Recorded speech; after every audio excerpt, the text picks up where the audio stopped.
여러분, 예수님을 바라본다는 것이 무엇입니까? 예수님을 바라본다. 지난주 목요일에 서울 선호회 구역 지도자 세미나가 있었습니다. 강사분이 두 분이 오셨는데요. 영락교회 김은성 목사님, 그리고 우리들 교회 김양재 목사님께서 오셨습니다. 제가 목사지만 저도 좋은 설교 듣고 싶고요. 좋은 강의를 듣고 싶습니다. 왜 그러냐 하면 그 말씀을 들으면 힘이 납니다. 용기가 납니다. 제가 그곳에 가서 참 많은 은혜를 받았고 힘과 용기를 얻었습니다. 김은성 목사님께서 그런 질문을 하셨어요. 한 영혼을 사랑하는 마음이 우리의 마음속에 있습니까? 한 영혼을 사랑하는 마음이 우리의 마음속에 있습니까?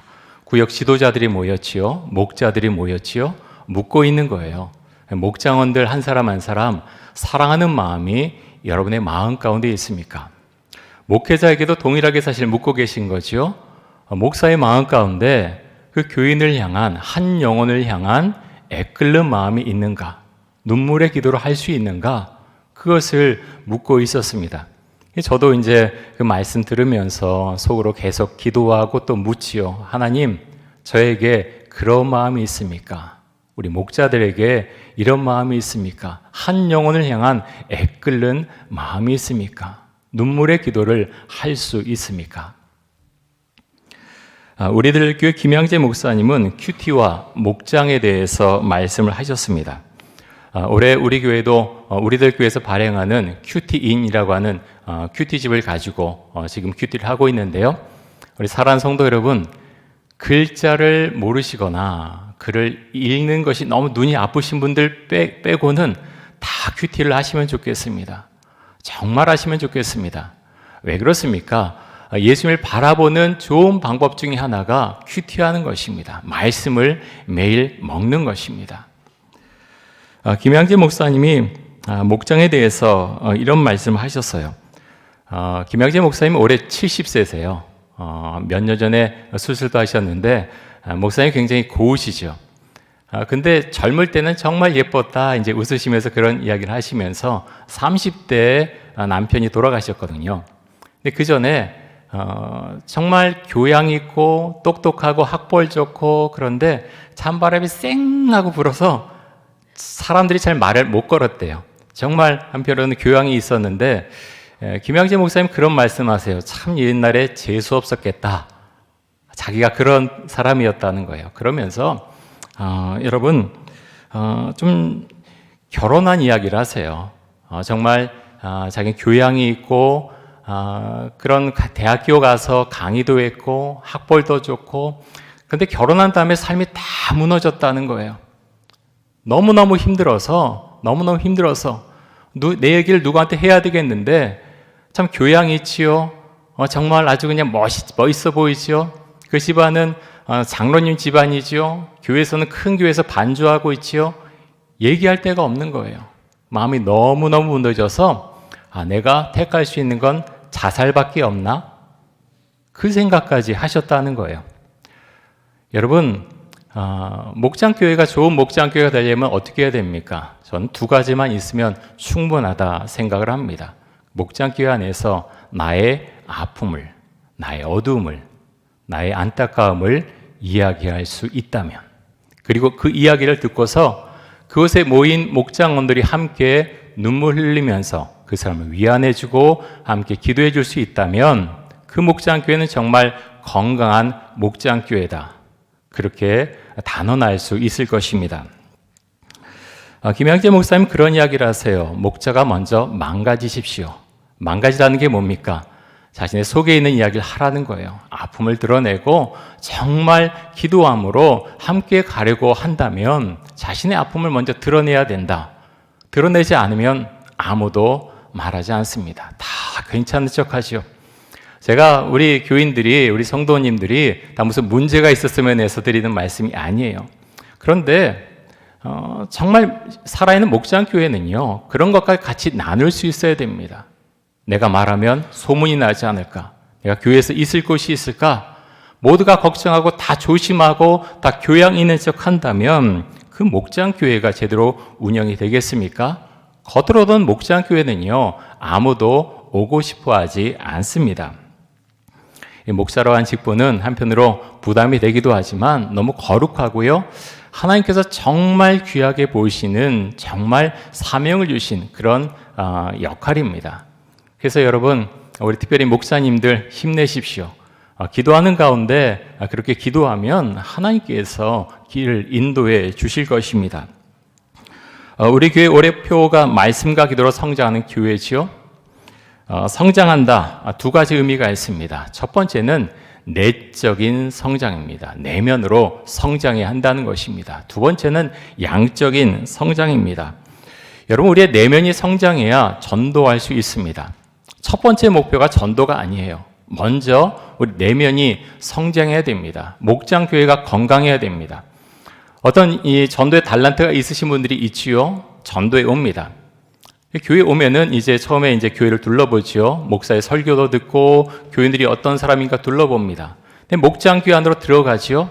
근데 목장교회가 건강해야 새로운 교인들이 그 교회에 붙어 있습니다. 은혜를 받고 그 안에서 성장합니다.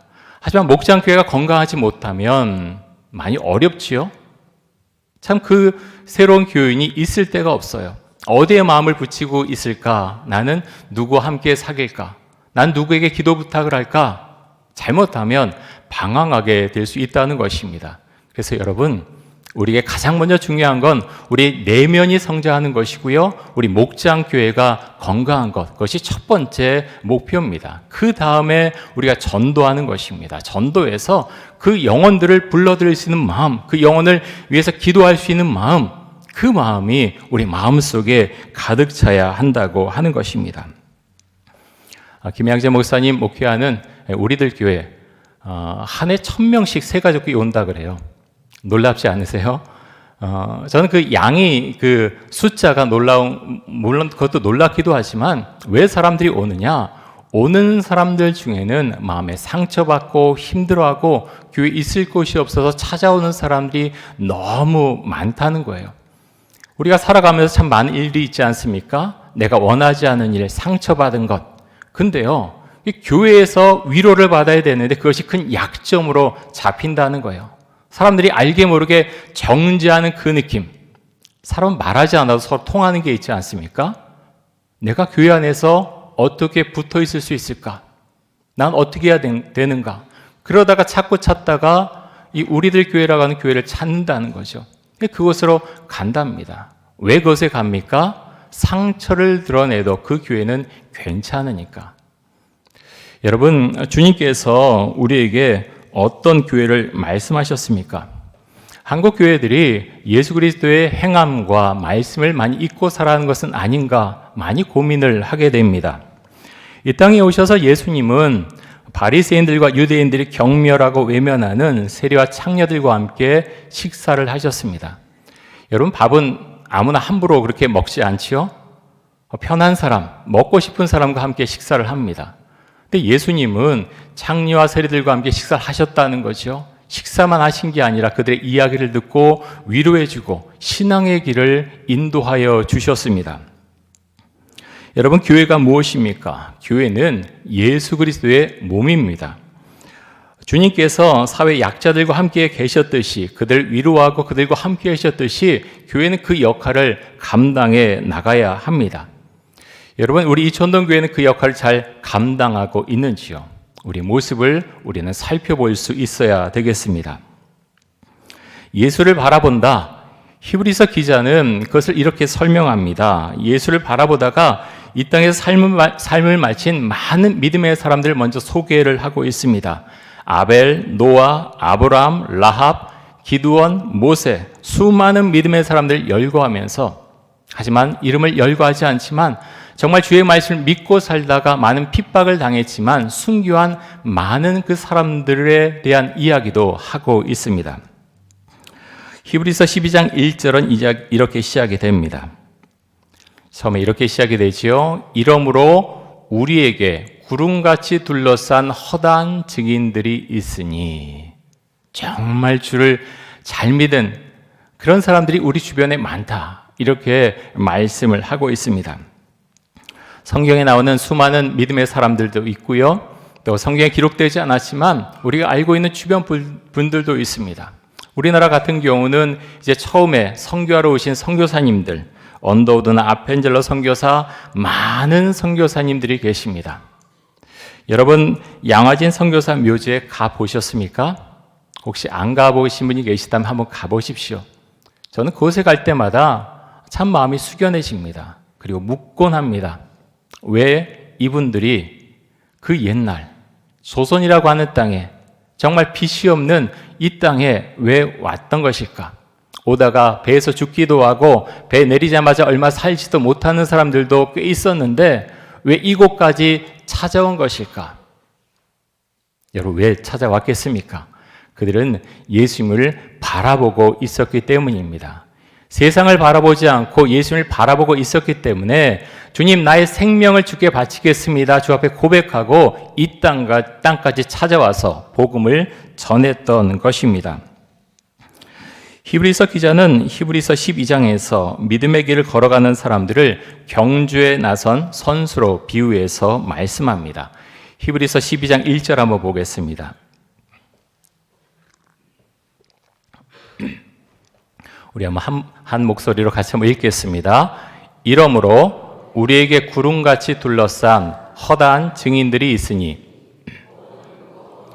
얽매이기 쉬운 죄를 벗어버리고 인내로서 우리 앞에 당한 경주를 하며. 자, 사도 바울 시대에 운동 경기를 할 때는요, 운동 그 선수들이 옷을 아주 정말 조금만 입었습니다. 아니면 기록에는 다 벗었다 하는 그런 기록도 있는데요.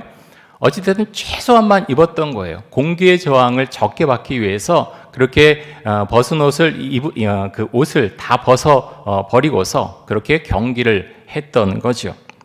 히브리서 기자는 이것에 비유하면서 믿음의 경주를 하는 그리스도인들도 이같이 필요 없는 것들을 벗어버려야 한다라고 말씀합니다.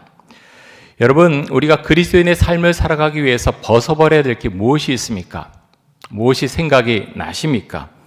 세상에 대한 애착, 근심과 걱정, 이런 것들 우리가 벗어버려야 되겠지요? 주님께서 그것을 말씀을 하십니다. 빌립보서 4장 6절에서 이렇게 말씀합니다. 우리 같이 한번 읽겠습니다. 아무것도 염려하지 말고 다만 모든 일에 기도와 간구로 너희 구할 것을 감사함으로 하나님께 아뢰라. 아멘. 여러분, 그럼에도 염려가 몰려오죠. 그럴 때 어떻게 합니까? 제가 말씀을 가지고 기도하라는 말씀을 많이 드리는데 이 말씀을 펴십시오. 이 말씀을 암송하시죠. 이 말씀을 선포하는 것입니다. 주님, 걱정하지 말라고 하셨습니다. 제가 걱정하지 않겠습니다. 아멘으로 받아들입니다. 그렇게 하지 말고 감사함으로 기도하라고 말씀하셨지요. 제가 그렇게 하겠습니다. 여러분, 믿음은 선포입니다. 말씀을 가지고 선포하는 것입니다. 주님, 제 상황이 그렇지 않지만, 제 생각도 그렇지 않지만 말씀을 주셨사오니 말씀을 아멘으로 받아들이겠습니다. 이 말씀을 선포하겠습니다. 제가 이 말씀대로 살아가도록 해주시고 이 말씀이 제 삶 가운데 이루어지도록 하여 주옵소서. 선포하고 기도하는 것입니다. 그렇게 할 때 말씀이 임합니다. 삶 가운데서 믿음의 삶을 경험하게 됩니다. 히브리서 12장 1절에서도 말씀하시기를 얽매이기 쉬운 죄를 벗어버리라, 얽매이기 쉬운 죄를 벗어버리라고 하셨습니다. 여러분, 얽매이기 쉬운 죄가 무엇입니까? 아주 간단하게 생각하면 우리가 늘 불평하고 살아가는 것, 투덜거리는 것, 탐욕스러운 마음을 갖고 있는 것, 이런 것들이 얽매이기 쉬운 죄겠죠. 여러분, 여러분의 신앙을 붙잡고 있는 어떤 여러분을 얽매는 것이 있습니까? 그것이 여러분을 얽매고 있는 어떤 것이라고 말할 수 있을 것입니다. 내가 원했든 원치 않았든 그것이 나를 얽매게 되면 늪처럼 우리가 빠져들어가게 됩니다. 그런데 여러분, 어떻게 그 늪에서 빠져나올 수 있습니까? 한 가지 방법밖에 없습니다. 예수를 바라보는 것입니다. 때론 빠져나오다가 다치기도 하고 넘어지기도 하고 내 마음이 약해지기도 하지만 목표점을 잃지 않아야 된다고 하는 것입니다. 예수를 바라보고 나아가는 것입니다. 나아가다가 넘어질지라도 다시 일어나서 나아가는 것입니다. 방향점을 잃지 않는 게 우리에게는 대단히 중요합니다. 자, 히브리서 12장 2절에서 또 이렇게 말씀하시는데요.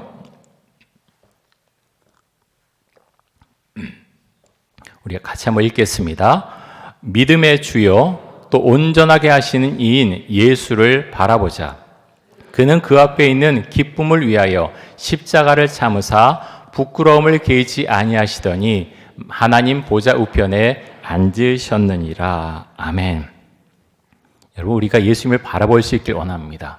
우리가 교회 생활을 하지만 교회 밖에서도 또 심지어 교회 안에서도 상처받고 마음이 아프고 어두울 수 있습니다. 그런데 예수님을 생각하면 참 마음이 달라지게 됩니다. 제가 목회 자리에서 참 많은 분들을 대하고 또 이제 목회하면서 많은 것들을 보게 되는데요. 저는 그런 생각합니다. 이 말씀 보면서 주님, 제가 예수님 바라보게 하여 주옵소서. 제가 참 모자르고 부족한 것이 많지만 예수님 바라보면서 목회할 수 있도록 하여 주옵소서. 주 앞에 기도합니다. 사랑하는 성도 여러분, 우리의 목표가 분명할 수 있길 원합니다. 우리의 목표는요, 예수님을 닮아가는 것입니다. 예수님을 향해서 우리가 나아가는 것입니다. 또 신앙생활하면서 어려운 점이 참 많지만 인내하는 것입니다. 참 이상합니다. 인내를 할 수 있는 사람과 인내를 하지 못하는 사람의 차이는 굉장히 큽니다. 신앙생활하면서 내가 인내를 할 수 있다. 그것에 주는 은혜가 얼마나 큰지 모릅니다. 예수님이 인내하셨지요. 로마 군인들에 의해서 채찍질에 맞을 때 얼마나 수치스러웠겠습니까? 그 채찍질에 맞고 나서 대부분의 사람들은 예수님을 조롱했습니다. 근데 예수님은 끝까지 참으시죠. 그리고 이 땅에 오신 그 목적을 이루어 가셨습니다.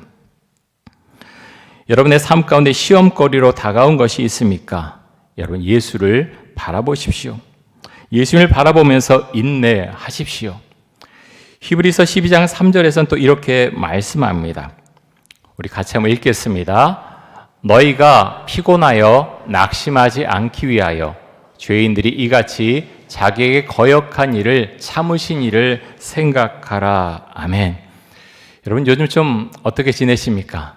삶이 좀 피곤하신 분이 계십니까? 마음에 낙심이 오신 분이 계십니까? 주님께서 이렇게 말씀하십니다. 피곤하여 낙심하지 않기 위하여 누구를 생각하라 그랬습니까? 예수님을 생각하라. 예수님을 생각하라고 말씀합니다. 여기서 말한 죄인은요, 3절 잠깐 보여주세요. 3절에 보면 이렇게 말씀하지요. 너희가 피곤하여 낙심하지 않기 위하여. 자, 어떤 분인가 하면 죄인들이 이같이 자기에게 거역한 일을 참으신 일을 생각하라. 자, 예수님을 생각하는 건데요. 죄인들이 어떤 죄인입니까? 여기서 말한 죄인은요, 어떤 윤리적인 죄를 지었다기보다 예수님 믿는 사람들을 핍박하고 괴롭히고 그 공동체를 어지럽히는 사람, 그 사람들을 가리켜서 죄인들이라고 하는 표현을 사용하고 있습니다. 근데 예수님께서는 이런 사람들을 참으셨다라고 말씀합니다. 여러분, 성만찬 한번 생각해 볼까요? 그 자리에 예수님의 제자들이 있었습니다. 예수님께서 서로 사랑하라고 하시면서 발을 씻어 주셨습니다. 근데 그 안에 누가 있었지요? 가룟 유다가 있었습니다.